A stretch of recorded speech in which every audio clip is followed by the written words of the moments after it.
Hello, this is Lady Boulay, and I hope you're having a wonderful day. Thank you for your support. Thank you for subscribing to the channel.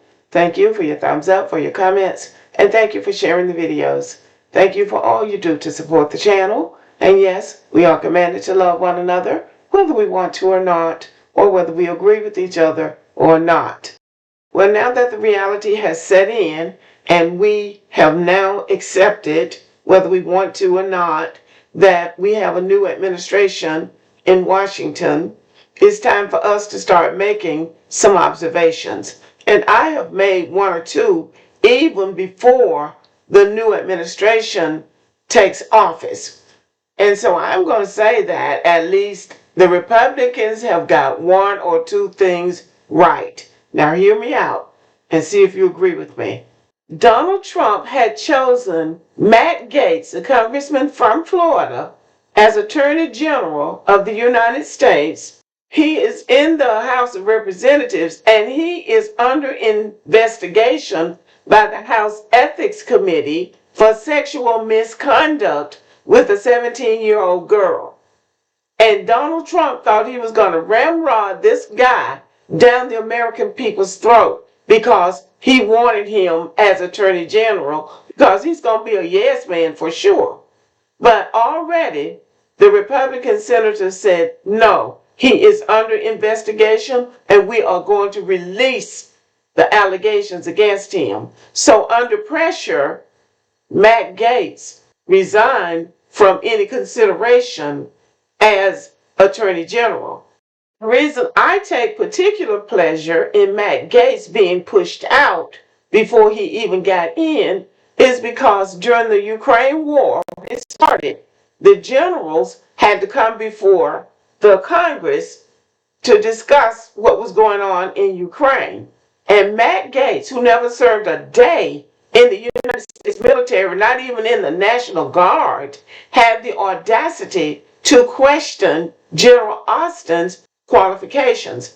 General Lloyd Austin, who is now the Secretary of Defense, spent 41 years serving in the United States military in many capacities, including leadership roles as Commanding General of the 10th Division in Afghanistan, Commanding General in Iraq, Army Vice Chief of Staff, and the United States Central Command in Iraq, Syria, Yemen, Afghanistan, and Egypt. Now, this man has a very impressive career, a proven military career, including combat. But somehow, Matt Gaetz, a DEI hire, is more qualified to know about how the military is supposed to behave than General Austin. This is the kind of stuff that's infuriating. Just because he's white, he thinks he knows more about the military, even though he has never served a day in his life,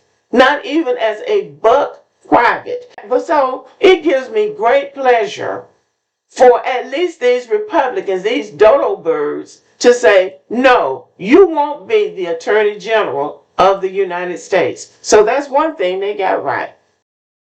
I think the Republicans got the right idea about illegal immigration.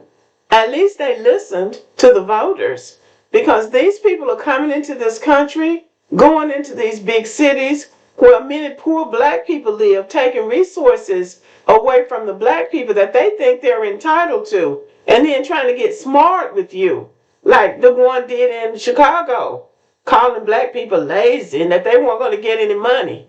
So it's hard for me to feel sorry for people like that. They come into your country and then they start talking about what you did to their country. Well, if the United States is doing something to their country against them, they ought to be in their country fighting the United States, not coming up here fighting the citizens of the United States, because the black citizens of the United States are not making decisions about what the United States military does. So I think they have the right idea about these people coming up here. Now, I am not opposed to the United States trying to help them in their country to improve their economies and their standard of living. But as far as them coming to the United States, all of them piling into the United States, this country cannot sustain everybody in the world coming here because they want a better life here, because they don't want to work for a better life in their own country, because that's really what it comes down to. So listen to this report.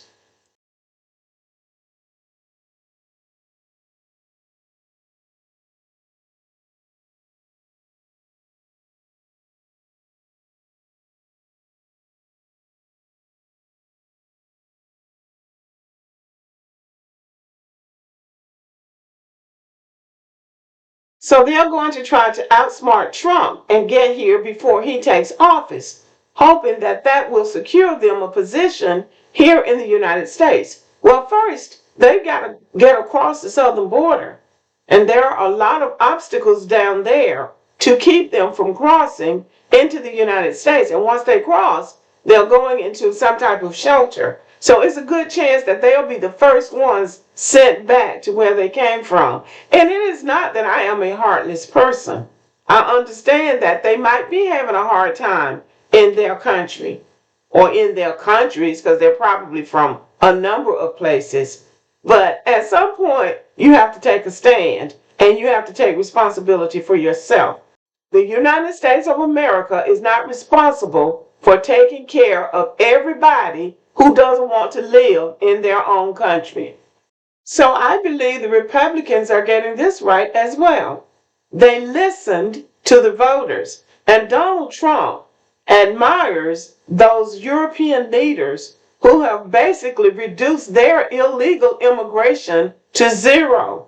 Hungary, Germany, the Netherlands, Poland, many of those countries have reduced their illegal immigration to zero. They're tired of people piling into their country, taking up resources, and becoming a nuisance in the country. And that's what this is becoming in this country. So yes, I think the Republicans got this one right. Now this one might be hard for a lot of black women. This is Nancy Mace, the same Nancy Mace who accused Dr. Michael Eric Dyson of trying to holler at her. She exposed him in the chambers of the House of Representatives and showed tweets where it seemed like he was trying to hit on her. He swore that wasn't what he was doing, but that's what it looked like. She is a congresswoman from South Carolina, and she is sort of a maverick in a way because she really is elected to Congress, unlike Sarah Palin. But she's, full of herself. I think she came from the trailer park, so she got a little bit of hood ghetto in her. But anyway, she's on a campaign to keep men, transgender women who were born men, out of women's and girls' spaces. So this is what she has to say in a campaign ad. Hey everyone, I seemed to blow up the radical left last night. I filed a resolution that would ban biological men from women's private spaces on the Hill. I'm just getting started, and I've already nowhere near stopping, and the death threats that I'm receiving now aren't gonna stop me either. So I've said it before and I'll say it again. Come at me, bro, or bros in this case. I'm not gonna take your threats for an answer, and I'm gonna fight like hell for women and girls to keep men out of women's private spaces, to include bathrooms, restrooms, locker rooms, changing rooms, you name it. You are not welcome. Now, I don't consider myself homophobic, and I don't think I am homophobic because I don't hate somebody just because they are not heterosexual. I don't. But I do believe in separation of spaces. If you were born a man and now you've transitioned into being a woman, then that makes you two things. So there needs to be another separate space for people like that. Also, I don't agree with someone who was born a man deciding at a point in his life that now I'm a woman and I'm going to compete with women in women's sports. So you're bringing your testosterone and everything that made you a man, which makes you different from a woman, and now a woman has to compete with you strength for strength. There is no way that a woman is going to beat a man in certain competitions. So I don't have a problem with transgender men and transgender women fighting each other in a boxing match or a tennis match. Let them create their own audience.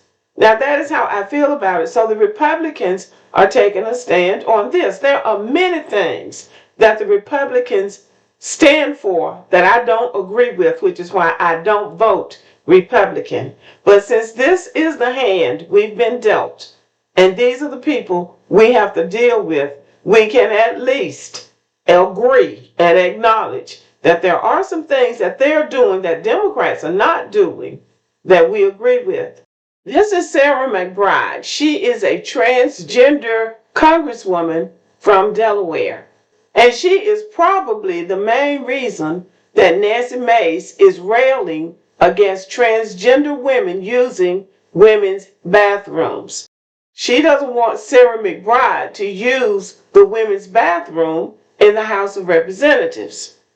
Now, this ad by Nancy Mace is on Twitter, and all of these liberals are coming after her for saying that she doesn't want transgender women who were born men in women and girls spaces. Now, this is where it gets tricky for Black Americans.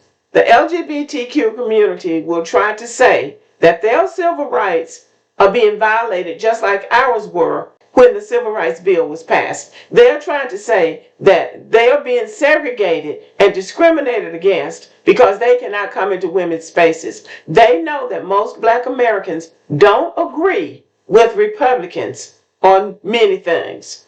So they're going to try to drag Black Americans along and say Black Americans are in favor of whatever the LGBTQ community is saying. So we have to be careful about who we lend our support to on certain things. Let me know what you think about this. Thanks for listening and have a great day.